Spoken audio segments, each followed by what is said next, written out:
Welcome to Love God, Love Others. Join our 5-minute Bible study every day except for Sundays. Read along and finish the entire Bible in just under 1 year. What a great way to love God, love others. Today, we finish Esther with chapters 7 through 10. Esther 7 hangs Haman. The king said, "Hang him on it."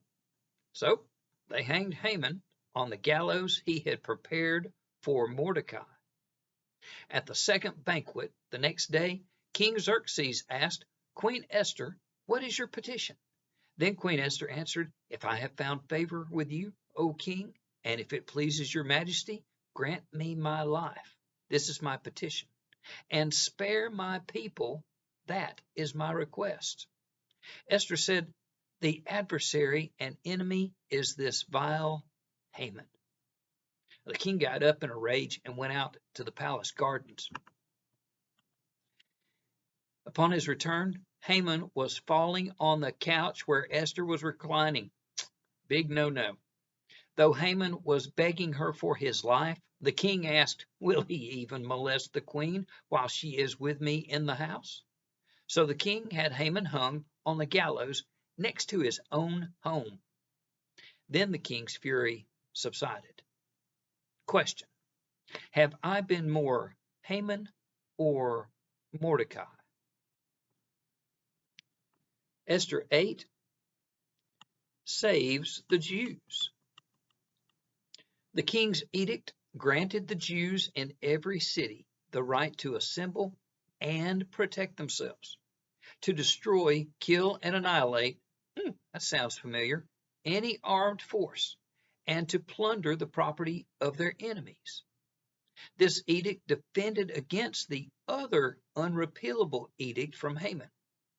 The king gave Mordecai his signet ring, and Queen Esther appointed Mordecai over Haman's estate. In every province and city, the Jews feasted and celebrated, and many people of other nationalities became Jews because fear of the Jews had seized them. Question: will I be blessed by God or fail in my own selfishness? Esther 9 establishes Purim. No one could stand against them because the people of all the other nationalities were afraid of them. In the citadel of Susa, the Jews killed and destroyed 500 men. The other Jews everywhere else killed 75,000 of them, but did not lay their hands on the plunder. Another edict Esther sent out allowed Susa to do the same thing again on the 14th, not just the 13th, killing 300 more.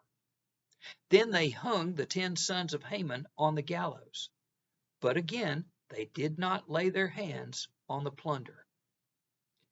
And these days of Purim should never cease to be celebrated by the Jews, nor should the memory of them die out among their descendants, as Mordecai, the Jew, and Queen Esther had decreed them, when their sorrow was turned to joy and their mourning was turned into a day of celebration.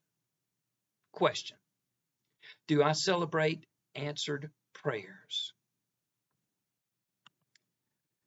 Esther 10 honors Mordecai.